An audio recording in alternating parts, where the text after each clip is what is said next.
Hello and welcome to Great Britain in Focus. I'm James McCullough. And I'm Pascal Mary Rakovich. It's been 700 years since the death of the famous poet Dante. And today we meet Father Chase Pepper, a young American priest, currently a doctoral student at Cambridge University, who is delving deeper into Dante's works. What really happens to us in eternity? Father Chase shares some of Dante's surprising insights about the nature of heaven, hell and purgatory, and the choices we have when we die. Joanna Bogle uncovers some of these fascinating snippets in this interview with Father Chase. Father Chase, here we are in this lovely panelled room at Cambridge and so on, and you're from America. Before we get on to Dante, let's hear about Father Chase. Were you a cradle Catholic? Tell us a bit about your own story. I am a cradle Catholic, but I like to consider myself also a mixed Catholic because my dad is Southern Baptist. My dad is from a cotton farming, rural, poor family in Mississippi in the deep south of the United States. And my mom is a New York Italian Catholic family who their family transplanted to Arizona very early on because my mom's dad died when she was very young. So I've got this Baptist mix and this Catholic mix that come together. But my mom was the one responsible for raising my brother and me really in the faith. And so she gave us what she had. We were raised Catholic. And so I've been baptized Catholic on Long Island and then raised in North Alabama, actually just an hour and a half up the road from the EWTN studios there. So that was always a big part of the Catholic culture growing up. Yeah, and so I went through Catholic schools my whole life. And actually, Cambridge is the first university I've been a part of that doesn't have that immediate Catholic academic persuasion to it. So you became a priest, but you're not a diocesan priest. You belong to a religious order. A religious community, yes. It's called the Congregation of Holy Cross. And it was one of the 19th century French orders. It was founded in 1837 by a French diocesan priest by the name of Basil Moreau, who's a blessed now. He was beatified, I want to say, 12 years ago. But very early on in that community's history, it became educational and it became missionary. And so one of the countries that it went to very early on was the United States in order to reach out to struggling Catholic populations, especially in the world of education. They founded the University of Notre Dame. That's maybe the school that our community is most well known for internationally. And that is where our headquarters in the United States are presently, yeah. And of course, here at Cambridge, it was founded in the Catholic era, and John Fisher is the great Catholic hero, Bishop of Rochester, the one bishop who held out bravely against Henry VIII and lost his life. So does it feel special, sort of studying Dante with all of that history all around you at Cambridge? It's such a place, the history suffuses the buildings, the classrooms, the conversations that you have. It really is remarkable walking around. Well, my particular college, St. John's College, which John Fisher founded, you walk there and you think to yourself, he would have seen these buildings. He would have touched some of these bricks. And to stand on shoulders like that, to know that that's the history and that's the personality that in my own way I can build on and give back to. It really is a humbling experience to walk around a place as beautiful as this. Give us a sort of a story. Let's just discover the brief summary of the Divine Comedy. Tell us the story. So I think one of the important things to keep in mind about the comedy is that it's set in Easter time. It's an Easter story. So it's set in the year 1300. He's not writing it in the year 1300. He's set in the year 1300. It begins on Good Friday and then spans Easter and gets into Easter week. Dante actually ascends into paradise on Easter Wednesday. So this is the time frame we're working in.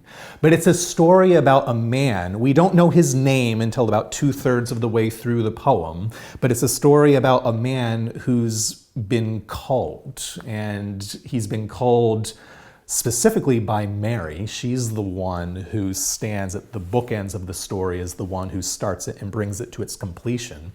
But it's a journey of a man who's been called to make a personal journey from sin to beatitude, to move from this dark wood, which is the image that Dante gets his poems started with, lost in a dark wood, to a position where he can look at God face to face, which is unheard of. Scripture says no person has seen God face to face, or if you even get close, you're going to fall apart and combust because of how strong of an experience it is. But he does.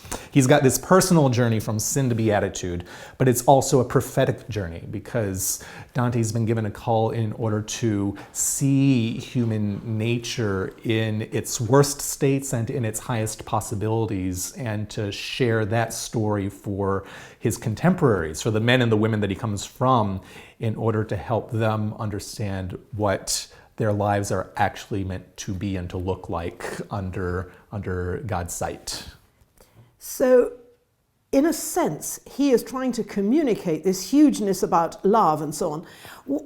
Well, part of the story is that he meets Virgil, the author of the Aeneid. So we are encountering here a medieval man who obviously understood the ancient world. Tell us about him meeting Virgil and all of that. Where does all that fit in?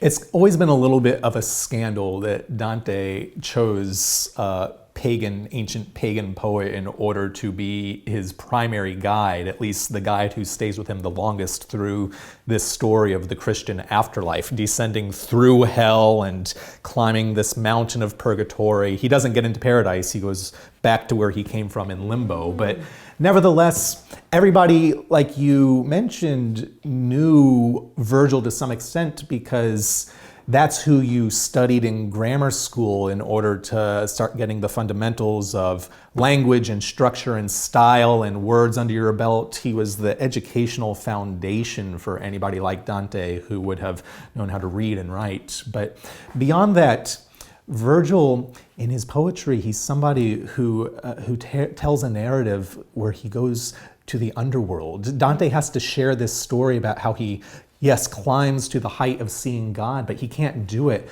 unless he first descends in humility through the recognition of his own sinfulness, his facing the realities of human brokenness. He has to descend through all the possibilities of human reality before he can ascend. And Virgil's one of the poets who told a story like that, insofar as Aeneas, his protagonist, also had to go to the underworld in order to complete the calling, the high calling that he had in his life. So Virgil, he's a poet who Dante loves for his poetry, he loves for his style, but he also has this wisdom of what it takes in order to go low, in order to go high.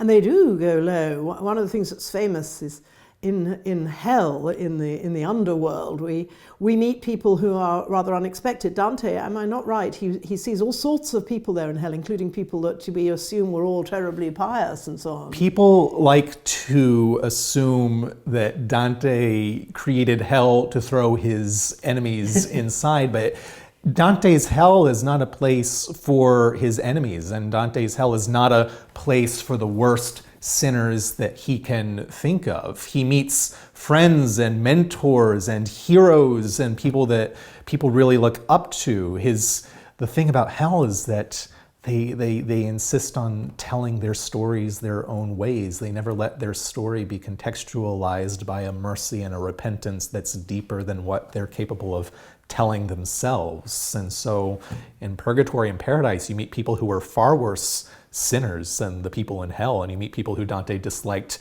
far more than some of the people he meets in hell. But hell happens to be the place where people are insistent that their will is going to be the way that they tell their story. Doesn't C.S. Lewis bring out something similar in his wonderful Screwtape letters? Yeah. Different league, but he has Screwtape say to the younger devil that to be means to be in competition. You cannot possibly be other than in competition. And at the end of the letters, where he's been teaching the younger devil how to be vile and to needle his people, be a tormentor, he eats him, because the very essence of being means to exclude the other. Mm-hmm. It has to be me, trapped in. So is Dante saying something similar? Well, it's funny that there are very severe cannibalism themes and images that run through hell precisely for that reason. And they're meant to be understood as inversions of the Eucharist on some level. At the very base of hell, where hell is all ice and not heat or fire or movement or activity or anything. Hell is ice because it's just dead space. There's nothing exciting about it. There's nothing that stirs. Dante's down there, and that's where people who betray go. That's where Dante's worst sin is, to be a traitor. But he comes across these two men who are paired together. It's an archbishop and a noble lord, and they're paired together with one of them eating the brainstem eternally for the other. And the understanding being that being set in competition against each other in their life and having betrayed the bodies of belonging that they belong to, they're forever doomed in this respect to imitate what it is that they lived, namely consuming each other, living off of each other in a way that just leads to more and more pain and misery. Whereas paradise, it's not that. It's learning how to let go of that ego in a way where you give your life to other people. You don't have to consume other people because you're taken up in giving your life, sharing your life, and self-sacrificial love with others, which is what the Eucharist means at the heart of it. Yes, it's serving others and service beyond yourself, but also the need for others so that you're glad that they even exist in order that you can serve them. So there's a neighborliness, how good it is to be here, how good it is to be together. With each other, yes. With each other. So one of the things that's sort of exciting about this is that Dante was sort of controversial in his time. Do you think it's because he challenged powerful and greedy people simply because of their power and greed they disliked him, rather than what he was actually saying? He drops a few lines throughout the poem about how he knows he has to write this. He's been called to be a prophetic voice in his time,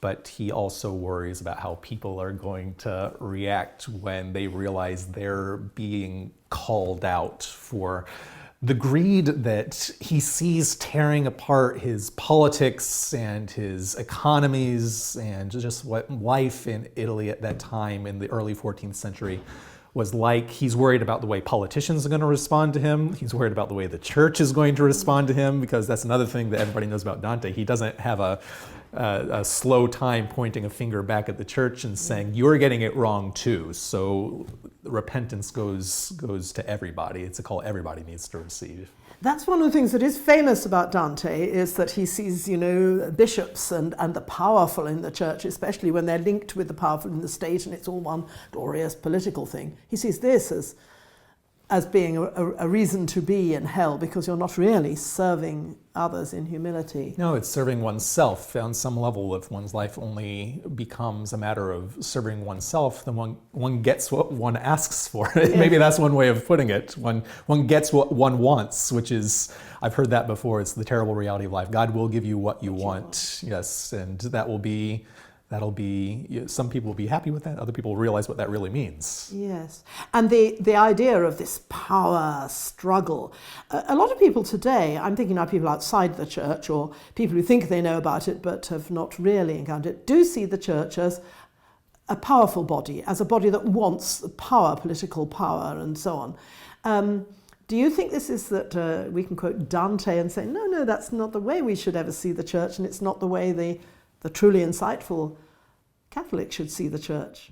Well, especially now, just where we find ourselves as a church, I feel like that's one of the lessons that we're being invited to, is how to take active steps in order not just to be humble and repentant for abuses of power and for sins and sex abuse and all of that, but I think that is one of the lessons at the heart of it. It's how to purposefully let go of some of these pieces of power and privilege, or at least like an orientation to that, in order to be precisely the sort of humbling servant church that we are being called to be. Have we ever succeeded fully in being that church? No, we're not going to succeed, and that's something that's okay, because we've been in a 2,000-year story of conversion and realizing, we're in really serious need of conversion right now, and we do get better because the Spirit guides us, but that's the invitation of the present moment. It was an invitation in Dante's day, and we're rediscovering it.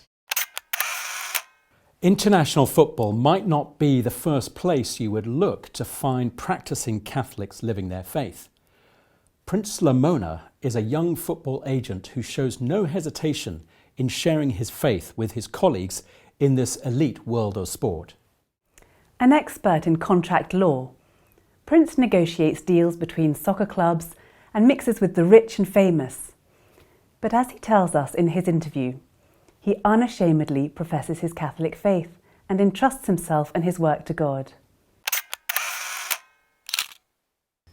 Hello, I have with me today Prince Lamona, a soccer agent.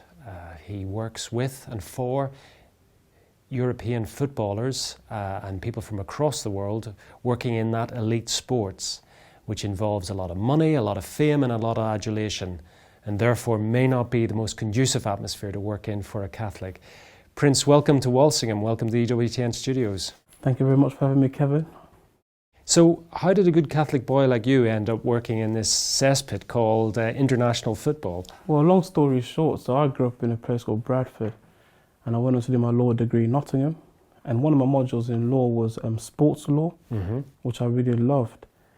And when I was doing my sports law module, I thought, who did I grow up with in Bradford? And one of my school friends was a guy called Aidan Chippendale, a really good friend of mine now, and he was playing at the time for Huddersfield and a few other Scottish clubs. And I said to him, I said, Aidan, I want to get into football and can obviously come shadow you and just get to know the people you know, network with you. And he was a big helping hand getting into the game. And my housemate at the time is a really good friend of mine, my original business partner. He knew good family friends growing up in Sheffield, and then we just basically started from there. And then, so when I finished my degree, I said, okay, I'm going to just start slowly, network, and that's how I started. It was all organic. I never thought, okay, I want to become this big agent or whatever. It was just basically a passion of mine, sports and contract law, and I just got into it. That's great. So let's talk a little bit about your Catholic faith, Prince. This is your first trip, I believe, to Walsingham, though you told me off camera that your mother was often in Walsingham. So my mother, God bless her, so growing up she'd always come to Walsingham. Yeah. And she'd be like, Prince, come with me. And I'll say, oh no. Obviously, like, my mum's older than me and her friends would go along. I said, I'm not really interested. Sure. And so the head of the shrine, Monsignor Moja, is a good friend of mine. And when I think you were an altar boy. Yeah, I was an altar boy for months. So I served for him for a few years and always kept the relationship. And then he said, I think a couple of years ago, moved down to Walsingham. And just literally last week, I just messaged him. I said, listen, I want to come and see you. It's been 9 years since I've seen him. And he goes, Prince, sure, come along and listen. It's been a fantastic experience of being here. Now, in your normal work, in your normal walk of life, Prince, religion is probably the last thing that's discussed at football grounds and football boardrooms, or is it? Talk to me about, how open are you about your faith when in your work or with other people in that industry? Well, as I've gotten older, you're obviously more confident in yourself, and now I tell people my faith, and I'll tell you a good story. I remember I was working on a deal. It was a really tough negotiation, and I went for a walk down the canal and I got my rosary beads out, and I was speaking to the owner of the club, and I said, it's a really difficult deal. And I said, I've actually got my rosary beads out doing the rosary, and he goes, Prince, are you Catholic? And honestly, and from then on we built a good bond and good friendship, and I realised when you're more open about your faith, you just never know who you obviously might gel with. And even now, I speak my faith openly, even I tell players, for example, if things don't go right, I say, listen, God's in charge. And even now, I feel obviously more confident saying that. Obviously, maybe I'm getting older, you're just more free about your faith and stuff. And listen, I met some, I'm open, and a lot of people have been open with me about their faith as well. Once they get to know you and they like you, do you find that they're open to maybe talk to you and say, Prince, why do you believe this? Or why are you a Catholic? Do they ask you questions like that? Yeah, they do. But like I said before, on my WhatsApp image, I have the cross. Yeah. So, and obviously I have a status, a religious status, and automatically people will know that so they know. I believe in God. Sure. So if I say things, it won't be a shock. No. And I remember I was telling you before, I remember when I first put the cross on my WhatsApp, and then I had everyone saying, Prince, what's this? So it was a bit of a shock to people. But for me, it's like professing my faith, That's I right. believe in God, and also protection as well, because as you know in life, you need all the protection and love and support you can get. And I'll tell you a story, because you mentioned about faith, and I remember I was at university in Holland at the time, and one of my good course friends, and we'd go swimming, and she'd be like, "Oh, Prince, how do you believe?" Because I used to go to church on a regular basis in Holland, and she'd say, "Prince, how do you believe in God when there's so much things going on in the world?" And I say, people want to see miracles, but the simple things is, let's say if you haven't got a bus ticket, and I don't know if you know, like the day rider, for example, when you get like a day ticket for the bus, sometimes someone might get off the bus and say, "Oh, here, Kevin, here you are." Yes, I've had those. that. Yeah, yes. those small gestures, Yeah. you might think, "I've only got £10 for the rest of the day," but those small gestures, I always say, listen, God's looking out for you. And I remember when I moved to Holland, I was 21 at the time, and you back to about 18-year-old players. I was 21. I moved to Holland, and I've been in Holland a few times, but I've never actually lived outside of England at that age. And I moved there, and I had no idea where I was going and what's it going to be like. And I just had literally the address, and I was walking to the accommodation. There was someone sat on the stairs, a good friend of mine today, and I said to him, "Listen, I've just moved to Holland. I'm from the UK. Can you please help me find my flat? It's a student accommodation." He took me in. He showed me around the whole city. Helped me register the municipality over the bank account. He really took me in as a brother. And I've always said, listen, that was my guardian angel sat at the stairs. Absolutely. I was 21. I was alone, and I was Absolutely. scared. But I said, listen, God's always there, and Yes. that's why I'm always thankful. Now, I was thinking before we came on air, Prince, about who the patron saint of football is, and there is a patron saint of football. But I was thinking, because you were a goalkeeper, and you probably know that Pope John Paul II, who is a saint now, played in goals for his local team where he grew up in Poland. He was a very keen goalkeeper. But I know that you have involvement with a Scottish club which has the name of a saint. Yes. Do you want to tell our viewers, you might have to explain to our North American viewers, maybe some of our European viewers, a little bit about this club. Yeah, St Mirren Football Club Where's that based? in Paisley, Scotland. It's a Scottish team, right? Yeah, it's a Scottish team, and it's a club I do some work with Yes, as you well, do. amongst other clubs as well. And yeah, so What's its ground called? Or is it Love Street? yeah, Love Street. So it's really nice. It's got a saint's name and it's called Love Street. Yeah, it's a fantastic club. it's a and nice- fantastic people. Scotland's one of my favourite places. Honestly, Yes. it's a fantastic place. Edinburgh, Glasgow. Because you do work across Britain and all the Premier League in Scotland, the Premier League and other leagues in England. What other teams would you say there's a kind of Christian link somehow? You come across any names or associations? St Mirren is the one that jumps out, and it just so happens to be one that you're dealing with, which is interesting. But I know some of the teams in Scotland have a Catholic or a Protestant angle, Celtic or Rangers, that sort of thing. But other teams, I think, came out. I mean, Celtic, I think, was founded by a Marist brother as a sort of part of the soup kitchen. And I've got a feeling that Everton football team in Liverpool was also founded by a Church of England Sunday school type outfit. Because, there's a lot of links between Christianity and football in different places. And the good thing about football is what I find is there's a lot of charitable work happening in football. So a lot of football clubs have foundations. That's true. As you know, football is basically a working man's game. That's right. And Or it was. Well, yeah, the foundation, the working man's foundation. What a lot of clubs do is help the local community. That's true. And That's a true. lot of community initiatives, and I think it's true. fantastic. And when you look at it, people see the glitz and the glam, but on a day-to-day basis, they do a lot of, obviously, for children hospitals. I know a lot of players who go visit children hospitals and sign That's T-shirts. true. And It means a lot to the kids, right? absolutely fantastic. That's what I mean. So when you actually look deep into football, I would say there's God there. Yeah. Because I know there's been cases where kids, obviously, like children's hospice, kids have been unwell and they want to see a player, and the players will literally drive up there and see the player for the last wishes, and it's fantastic. But isn't it great to have that sort of impact on people's lives? You know that. But presumably in your line of work, Prince, you can help them to be even more altruistic, thinking of other people, thinking about their impact. Because a lot of these people are role models for young men, aren't they? Yeah. You know, so if they start to live in a good way, and maybe even in a faith-based way, that could be a great inspiration for many young people across the world, not just in this country. Absolutely. I think the Brazilian.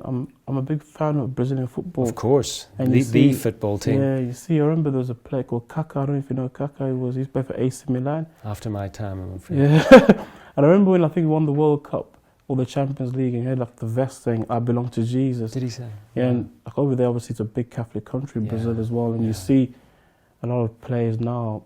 I belong to Jesus, and I love Jesus, 100% Jesus. I think it's a fantastic. Wonderful. If you're a young player, you think, well, I'm going to profess my faith as well. I'm proud as well. So I like, obviously, even in the UK, obviously, like I said, players come on the pitch, do the sign of the cross, and I think if I'm a young player, I think, well, if he's doing it, why can't I jump? That's right. Let me follow the example, yeah. Amen. Well, Prince, it's been a great pleasure meeting you, and especially on your first pilgrimage to Walsingham. I hope it's not your last. No, absolutely not. And maybe you can bring a crowd of footballers. Maybe, you know, in the medieval times, they used to have guilds that used to come on pilgrimage to Walsingham. So like all the bakers would come, or all the, you know, the builders would come, or whatever. Wouldn't it be great if we had a footballers' pilgrimage to Walsingham? I think it's possible. Why not? Hopefully, when this interview is out there, hopefully it will be the start of a great movement. Well, if you think of the great footballing nations of Europe, including England, but you also have Spain, Italy, Germany, France. I mean, they're all football mad. So there must be at least a few Catholics. At least we can get a dozen Catholics to come here on pilgrimage. Because I know when the Italian team won the World Cup a few years ago, and the Pope, I think the Pope always go see the Pope, and the Pope was blessing them all. So it was fantastic. That's great. Well, as I say, we wish you all the very best in that very interesting world you're moving into as a Christian presence. It's wonderful. And we ask Our Lady of Walsingham to keep an eye on you in that world. Thank you very much. And also St. Joseph. I mean, you are helping and shaping the lives of these young men. And I think St. Joseph would be a great support and inspiration to them, but also a protection for you. Amen. Keep me in your prayers. We will do. And thank you very much for having me on as well. Thank you, Kevin. It's been a pleasure. Thank you. Thank you for joining us.